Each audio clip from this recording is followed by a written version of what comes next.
ఈరోజు బంగ్లాదేశ్కి ఈ పరిస్థితి కారణం ఎవరో తెలుసా? ఉన్న పరిస్థితిని ఆశగా తీసుకొని బంగ్లాదేశ్ని నాశనం చేశాడు. బంగ్లాదేశ్కి రీసెట్ అవసరం రావడానికి ప్రధాన కారణం ఒకే ఒక వ్యక్తి, మధ్యంతర పాలకుడు మొహమ్మద్ యూనిస్. అతని ఎన్నికల్లో పోటీ చేయలేదు. అతని ప్రణాళిక అధికారాన్ని ఎంత త్వరగా అయితే అంత త్వరగా అప్పగించడం. కానీ ఇప్పుడు ప్రశ్న ఏంటంటే, మొహమ్మద్ యూనిస్ ముందున్న తదుపరి మిషన్ ఏంటి? నిజంగా చెప్పాలంటే ఇంటికి వెళ్ళి పడుకోవడమే. ఎందుకంటే యూనిస్ ఇప్పటికీ 85 ఏళ్ళు వచ్చి, అతను దాదాపు రిటైర్మెంట్ వయసు.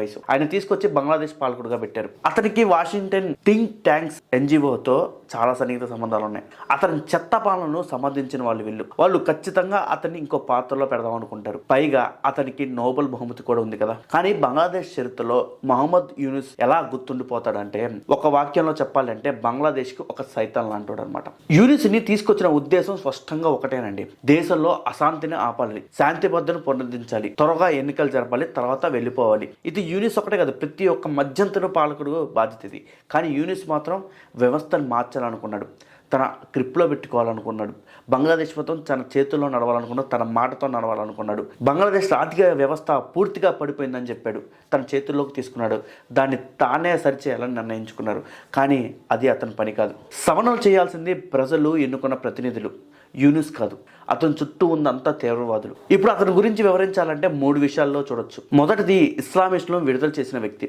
2013లో షేక్ హసీనా జమత్ ఈ ఇస్లామీపై కఠిన చర్యలు తీసుకున్నారు. వారి నాయకుల్ని జైల్లో పెట్టారు, తీవ్రవాద రాజకీయాలను నియంత్రించారు. కానీ యూనిస్ ఆ నిషేధాన్ని తొలగించాడు, నాయకులను విడుదల చేశాడు. దీంతో ఆ దేశం తీవ్రవాదం బాగా హింస పెరిగిపోయింది. గత డిసెంబర్లో ఢాకాలో జరిగిన అల్లర్లు దీనికి ఉదాహరణ. వాళ్ళు ఎన్నికల్లో గెలవపోయినా సరే ఇప్పుడు ప్రధాన రాజకీయ వ్యవస్థలో భాగమయ్యారు. ఇక రెండవది, విదేశాంగ విధానాల్లో ఘోర వైఫల్యం. మధ్యంతర నాయకుడు విదేశాంగ వ్యవహారాల్లో జోక్యం చేసుకోకూడదు. కానీ యూనిస్ మాత్రం 18 నెలల్లోనే 14 విదేశీ పర్యటనలు చేశాడు. యుఎన్ సమావేశాలకు వెళ్ళాడు, వరల్డ్ ఎకనామిక్ ఫోరంలోకి వెళ్ళాడు. ఇవి ఏవీ అవసరం లేదు తనకి, ఆయన చేయకూడదు కూడా. కానీ యూనిస్ తను గొప్ప నాయకుడిగా భావించాడు. తను చెప్పినట్టే బంగ్లాదేశ్ వినాలనుకున్నాడు. పాకిస్తాన్తో నేరుగా షిప్పింగ్ ట్రేడింగ్ డీల్స్ని ప్రారంభించాడు.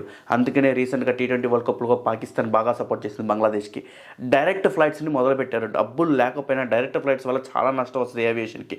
అయినా సరే దాన్ని మొదలుపెట్టాడు అహంకారంతో. అమెరికాతో డైరెక్ట్గా ట్రేడ్ డీల్ చేసేవాడు. ఎన్నికలకు కేవలం 3 రోజులు మిగిలి ఉండగానే ప్రజల్లో చర్చ లేకుండా సార్క్ పట్ల తన విచిత్రమైన మోజు కూడా తీర్చుకున్నాడు. భారత స్పష్టంగా వ్యతిరేకించిన విధానాలను అతను దాన్ని కావాలని అంగీకరించాడు, సమర్థించాడు. ఇవన్నీ వ్యూహాలా లేక అహంకారమా?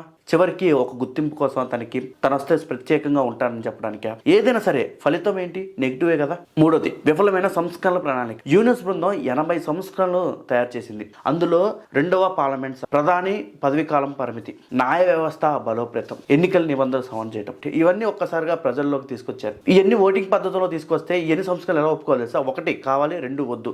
ఈ 2 ఆప్షన్స్, మధ్యలో మన అభిప్రాయాలు చెప్పకూడదు. ఇలాంటి రెఫరెండం ఎవరైనా సరే 3వ ఆప్షన్ లేకుండా ఉంటుందా చెప్పండి? ఏదైనా సంస్కరణలు తీసుకొచ్చేటప్పుడు ఓటింగ్స్ లో 60% మంది ఆమోదించారు. కానీ BNP పార్టీ ఆసక్తి చూపలేదు సరిగ్గా. తదుపరి ప్రభుత్వం ఖచ్చితంగా రద్దు చేయొచ్చు దీనికి, ఎందుకంటే కొన్ని అంశాలు చాలా విరుద్ధంగా ఉంటాయి ట్రేడ్ పాలసీలకి. ఆర్థిక వ్యవస్థ కుప్పకూలిపోయింది.